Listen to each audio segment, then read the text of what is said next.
You're listening to a DM podcast.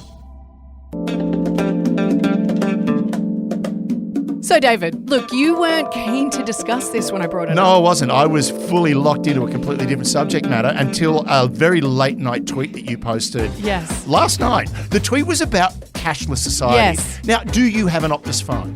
No, I do not. I actually got rid of Optus a few years ago. I have an Optus dongle. Right, just a Wi-Fi dongle that I... Boomers and their dongles. Well, they love a dongle. I had to because we were staying at my mother-in-law's house.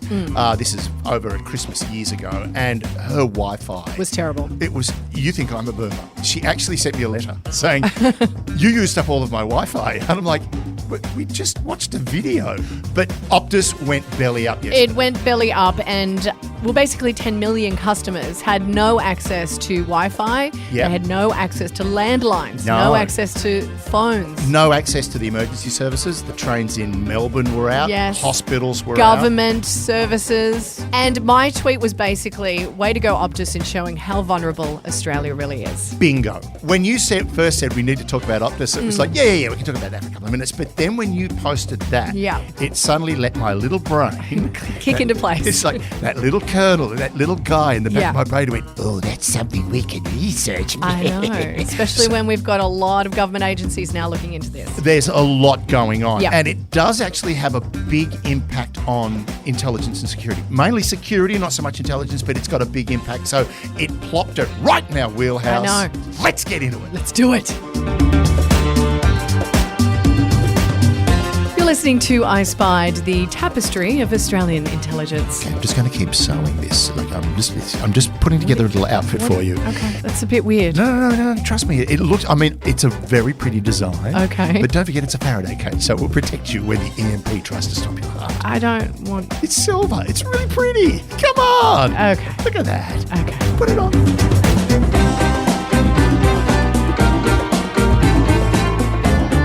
Hello and welcome to I Spied. My name's Michelle Stevenson. I'm here with David Cullen and we're going to talk Optus, but not from the perspective of like whether they were hacked or what went on, because of course Optus is saying they weren't hacked. It's all speculation at the moment. It is all speculation. And by the time we record this, it's all speculation.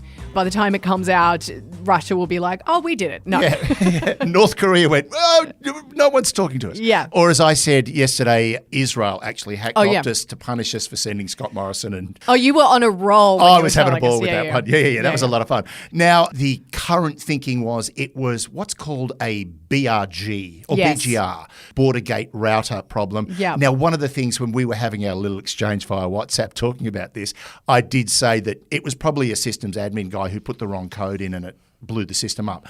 Sounds like that was pretty accurate. Yeah, so basically because they were looking at the timing of it, so because it happened at 4 a.m, that Bingo. tends to be when systems get updated when because we're all everyone's asleep. asleep. Or if you're like my wife and I, we're up late at night watching television. And someone did this really good analogy, like, you know, it's a Post-it and I have written I love you on it and I give it to my neighbour who's meant to give it to his neighbour, but then what happens is he misinterprets what I say to him and then so he starts delivering Post-its to everyone yeah. and it blocks all the systems. Exactly. So essentially it's one or two digits in a code Yes. put in incorrectly, and it's like when you get an email from somebody, a group email from someone, and then instead of hitting reply, you hit reply all. Oh, that is such a boomer thing to do too. I hate it when everyone does reply all. Yeah. I don't want to know that you can't do something because you have to pick up the kids. Yeah, exactly. The thing was, as you said in your post, it's exposed incredibly. It's exposed a vulnerability in Australian systems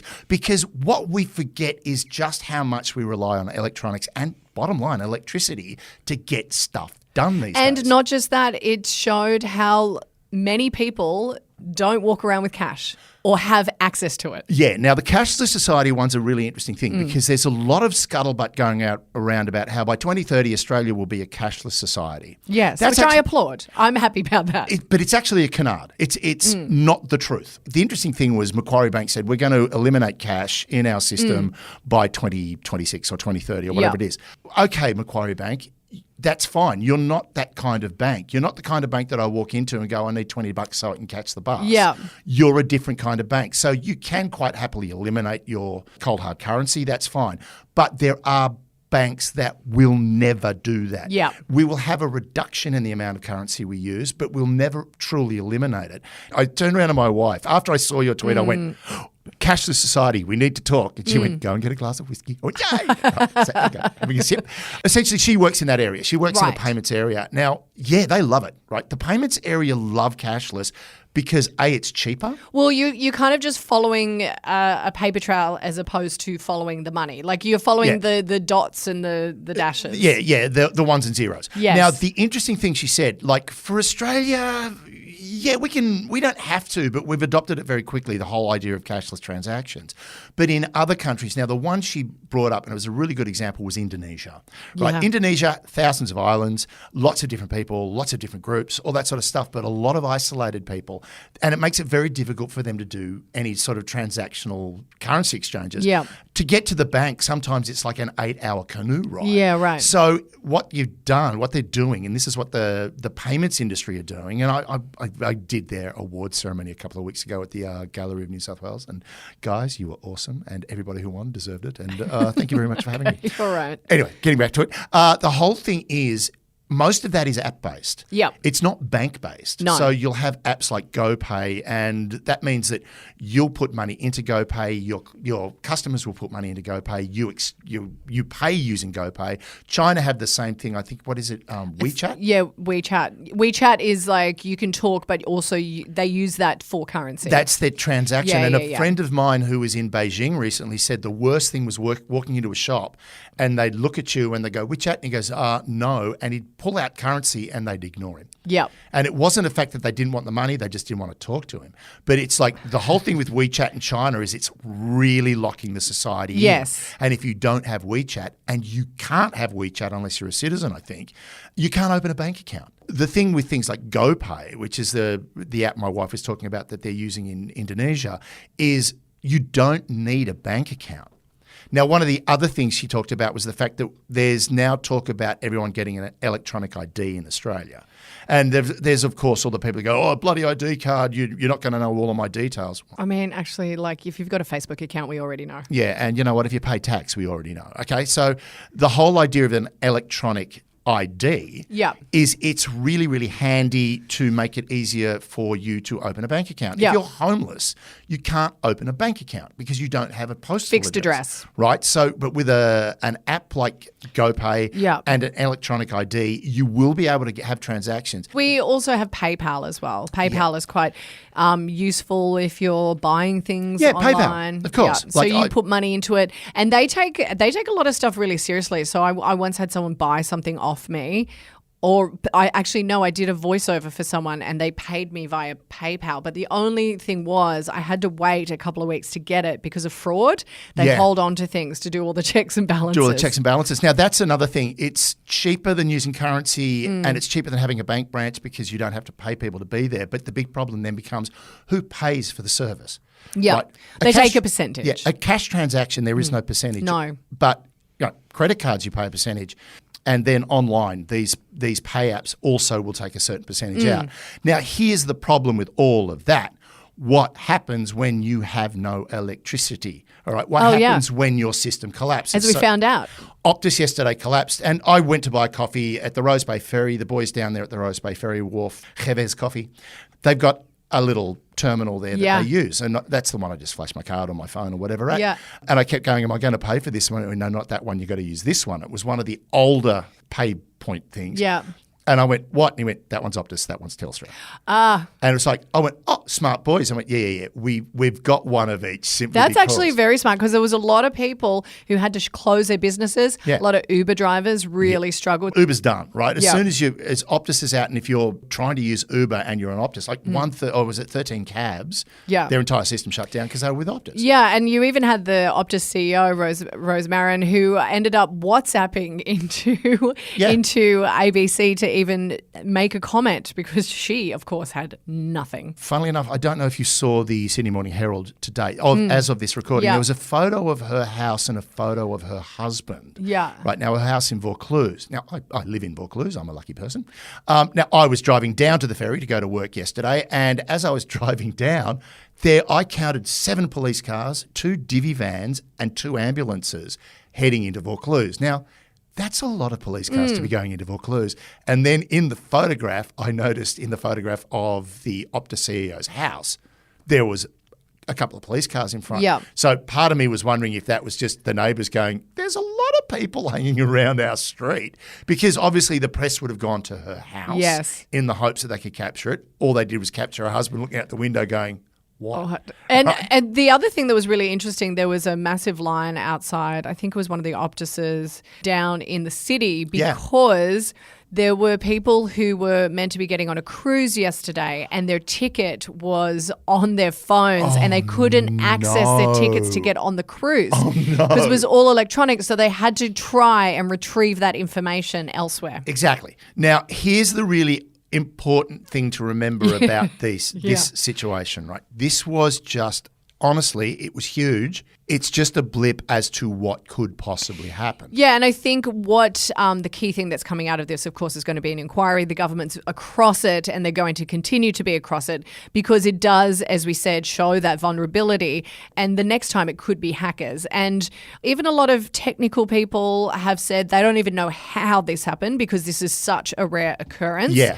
But in my mind, it's quite worrying and the government will be 100% following up on this. And they want to make sure that the telecommunications companies are transparent. Yep. Because that's kind of been a bit of an issue in the past, that they haven't been transparent enough, that whatever their key learnings are then shared with Telstra, with Virgin, just to make sure that these mistakes won't happen again. Well, after the cyber attack that Optus had last year. So Optus are having a bad trot. When we say cyber attack, it was more the fact that Optus didn't institute the correct security. The information was just sitting there. People just took it. Yeah. It wasn't like someone worked real hard to hack it. They had Deloitte do a review for them, an internal review to work out what was going on. What's very interesting about that was basically that Deloitte report has not been seen. So the big problem a lot of people are thinking is maybe there's something in there that Optus don't want us to see. That's speculation. But it's an interesting point that Optus have been under a lot of pressure. It highlights the very, very fragile nature of the infrastructure we have in the country. Yeah. Right. There's a couple of things that could possibly happen that could make things very, very hard for everybody. Right. One is there was a potential attack on a power substation up in the Alpine, up in the Australian Alps. I know we call them Alps for anyone who living They're rolling outside hills. They're just, they're kind of rolling hills, but we do get snow on them occasionally. And we get excited about it. Right, we do. Woo. Well, you do. I just go, it's cold and wet. Yeah. Now, the thing is, there was a potential that there was going to be attack on this substation. If that substation had been blown up, it would have literally disconnected New South Wales and Victoria. Now, our states exchange power. So that was one of the things that happened in South Australia a few years ago when they had those windstorms. And, of course, Josh Frydenberg got up and said this is all because they're trying to go green. It wasn't. It was because one of the interlinked substations between South Australia and the rest of the country fell over. So this is a problem. One, we have these installations within our power grid that are vulnerable. What's interesting is we've got the Critical Infrastructure Resilience Strategy, which is basically the Australian government going, right, we understand that we've got to make sure our system is resilient. How do we protect it? So as soon as those two events, that potential terrorist attack on one substation and the crashing of another substation in South Australia, when those two events happened, the Australian government did turn around and go, all right, stop. What's going on? What do we need to do to protect it? The problem is there are even worse things that can happen. Yeah, and I think we've seen just a taste of it just by what happened with the Optus Now, stuff. would you like to talk about the worst case scenario? Oh yeah, let's get stuck into worst case scenarios. Everyone needs to basically get a property in the middle of nowhere, hide your guns, get ready for the apocalypse kind of scenario. Oh, don't worry, I've got my plan. Okay. I've got a plan. It involves a naval officer and a very large ship. Now, a couple of things that you got to think about. One, we are living in the electronic age, right? Yes. And the problem with electronics is they're fragile. As much as we look after them, and look, as my family always say, like they're replacing their phones every 2 years. I've got a phone that's about 5-6 years old, and they're like, why? And it's like, because I like to look after my kid. Well, there's also a really amazing book called Station 11 by Emily St. John, which I highly recommend. It's also a TV show, which the TV show is phenomenal. But it is kind of, it tucks into this post-apocalyptic kind of idea of what would happen if all the electricity went out. And even little things like all of our photos, like if you're separated from your family, your only attachment to them or remembrance of them would be photos. They're all on our iPhones. It's all electronic. So like, if electricity goes and you can't charge your phone, all of your memories disappear with it. Yeah. Now, a couple of things that could happen. One, we do have the whole idea that someone hacks the system. Well, that's not too bad. If someone hacks the system and brings it down, that's reversible, depending on how much damage they do to the actual software, firmware, and hardware. Because a hack can get to the point where if you fry servers, that's a problem. But if you just knock the system out, you take the power down, it's going to cause a lot of problems, but it's fixable. Right. The big problem we face is EMP. Right. Electromagnetic pulse. Yeah. Interestingly enough, there's a book called Going Home. It's a series of books. The first one's called Going Home and then expands. And basically, someone detonates a series of EMPs. So they detonate high-yield nuclear bombs high in the atmosphere above the United States. Okay. Right. You set one of those off and it sends out an electronic pulse or an electromagnetic pulse that doesn't just take the power out, it fries the circuitry. Oh, it destroys it. It destroys it, right? But also falling radiation can't be nice either. No, it doesn't do that. Okay. Like basically, it's so high in the atmosphere, there's no shockwave, there's no heat, and the radiation is so dissipated by the time it gets to you. Okay, so this scenario is really frightening me. Continue. Wait. For Australia, you could detonate one above Australia and it would take out everything. Great. Right. Good. Now, Good the fun. only way to protect your equipment is you've got to shield it, which is essentially creating a Faraday cage. Now, a Faraday cage is either a sealed steel box or a very tight steel cage. If you ever watch a guy working on high power lines, they wear these, they look like chainmail suits, right? The chainmail suit has like a hood that goes over your head with a brim that comes out past your nose. Because if you didn't have the brim coming out past your nose, the high tensile power line could earth into your nose. You can hang off a live telegraph wire or a high power cable. It won't hurt you until you earth. Now, if you're working on it, you are earthed. So you need to wear a Faraday cage so the electricity doesn't go through you, it goes through the suit and out. Sounds like fun. During COVID, I got really bored. And of course, everything's touchscreen. Remember during COVID, everything's touchscreen. And because, oh my God, if I touch it, I'm going to get COVID. I got a pair of gloves. You did not. Very fine gloves and got... You did not. I did. Oh my gosh. I had nothing else to do. I was stuck at home. And as a child, I had problems with my eye-hand coordination. So my mother got me to do embroidery and tapestry. So my needlepoint is on point. Are you serious? I'm totally serious. Are you've just gone to a next level. I never thought you would. So what I did is I stitched conductive thread in all of the fingertips. The inner workings of your brain. Yeah. Okay, yep. So I could basically sit there on my iPad with gloves on the train. I could touch anything and it wouldn't hurt me because, hey, I'm wearing gloves. Now, interestingly enough, I just, again, very bored. I went, Faraday cage. I wonder. So in my backpack, I have conductive thread all through the pocket that I keep my phone and my iPad in. Wow. So if there is an electronic pulse, my iPad and my phone won't be affected. Wow. We have reached next level geekhood with you. Totally. Now, here's the problem with that. Okay, what is it? I'm walking down the street. You can't plug it into anything because there's no electricity. Not just there's no electricity, everybody else's phone and iPad is So who are you fried. talking to? Me. I can still do my research. But the internet's gone. I can't do my research. I've still got my photographs. There we Now, go. here's the problem. The electromagnetic pulse sends electricity through the circuit at such a high level, it fries it. Now, they were saying they did tests with nukes. They set a nuke off at high altitude above a test site, and it not just knocked it out, it fried the circuit because it's so tightly packed. And this was a transistor, not a microchip. Yeah. There was so much tightly packed electronics in it, it fried the circuit. You'd think, okay, what do we do? Well, we really hope that no one tries to blow something up like that. And we harden. It's called hardening our critical infrastructure by literally putting it in a cage, a metal cage. Right. The other thing you got to think about is cars won't work. Most cars are electronic. Yep. Now, you'd have to go back to something that has a carburetor and points, like as opposed to what we have now, which is electronic ignition.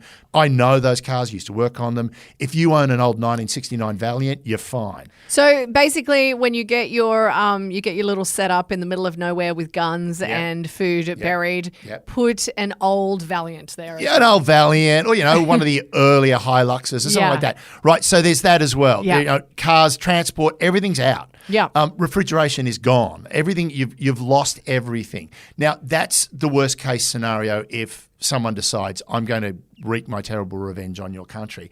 Now, what about nature? And what do you mean by? I haven't thought about this. So there's this great thing called the Carrington event. Okay. The Carrington event happened in 1859. And it was the first time that we realised, the sun could be a problem.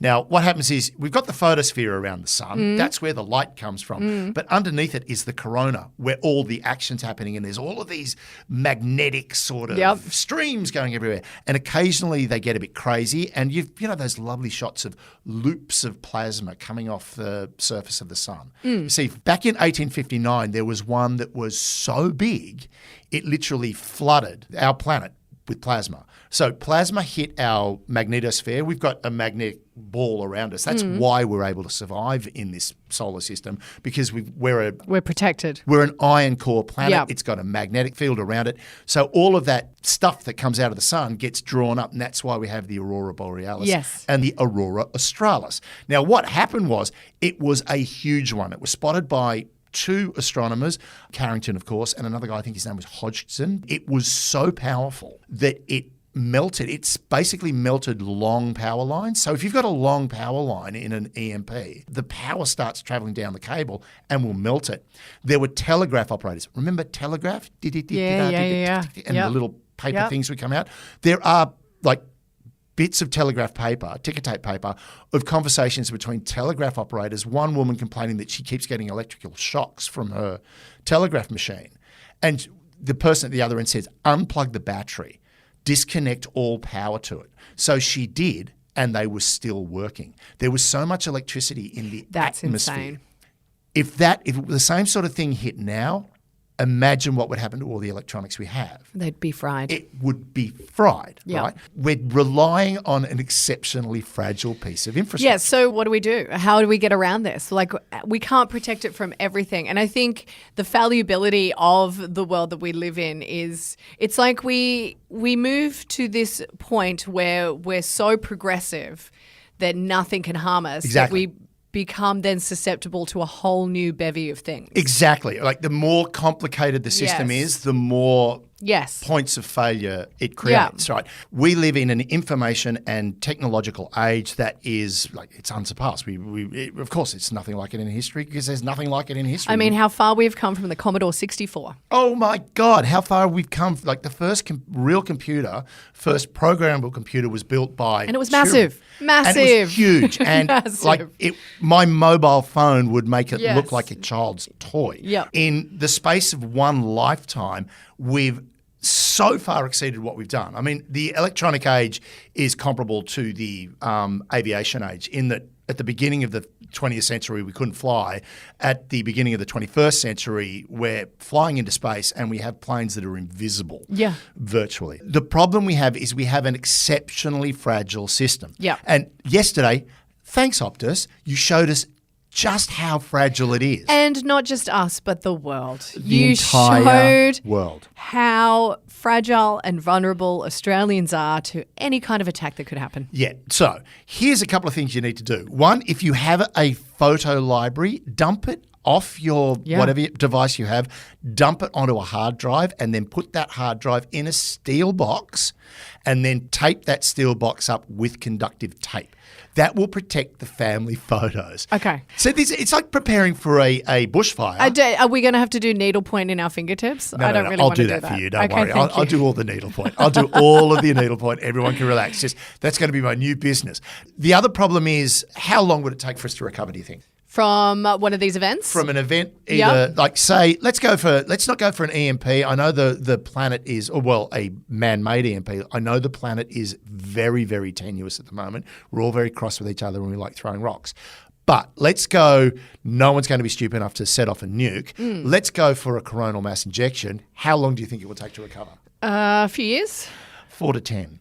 4 to 10 years. 4 to 10 to get back to normal. Could you imagine, just think even when COVID happened, Yeah. how crazy everyone went over toilet paper. Yeah. The book I was telling you about, Going Home. Yeah. There's about 5 chapters just on what they do because no one can get toilet paper. And I was reading it. I read it before COVID. What is up with this toilet paper in the end of the world? I just don't get it. They went, there is no toilet paper. And this guy basically writes about 5 chapters in this book about how they came up with a solution until they found. That sounds like a really good book. But here's the thing. I was reading going, this is ridiculous. And then when COVID happened, I went, oh my God, it's not so ridiculous. No, it's like the end of the world stuff. So everyone complained and there were fights. There were people getting into punch-ups over fucking toilet paper. Because I was an essential worker, I had to go into work every day. Yeah. Work had heaps of toilet paper. Thank you very much. So I was taking some. So imagine what would happen to us if we lost all communication and all electricity for 5 to 10 years. Exactly. The thing to prepare is, one, make sure you've got some currency lying around. Yep. Currency, definitely. Print the photos that really mean something to you. Yes. Print them off. Make sure you've got them. Yep. And finally, stop relying so much on your devices. Everything I need to get through life is on my phone. I don't have a wallet. Yep. I don't all my identification, my credit cards, everything. Basically, guys, we've kind of screwed ourselves this. We got too techie. The big problem we'll also have is things like food. If this falls down, food, you won't be able to get food. Water, sewerage. Everything runs on electricity, guys. Okay, I'm starting to plan my escape out of the city. Yeah, don't worry. The boat I'm going to get and the Navy guy that I'm going to be working with, we'll have room for you. Okay, great. Are you talking about an ark? Yeah, kind of. Shall I just call you Noah? Yeah, why not? That's my new name. Noah didn't. There's no way I'm going with you, Dave.